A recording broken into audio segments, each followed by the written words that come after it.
Ang daming judgmental dito sa mundo, mga kainday. Lalo na pag sumabak ka sa pagbablog. Kasi marami kang maririnig niyan. Na ay naku, wala namang talent yan. Di naman maganda yan. Ano bang magagawa niyan? Ano bang gawin sa vlog niyan? Parang wala namang kakwenta-kwenta, no? So, ganun yung mga taong, mga kainday, no? I-judge na nila tayo kagad.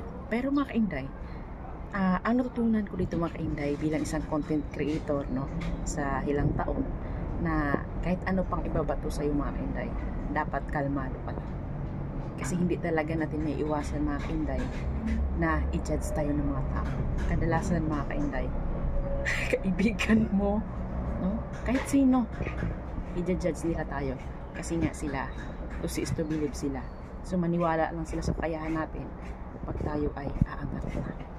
Kaya, mga kainday, manatiling kalmado kahit ano pa ang ibabato sa'yo.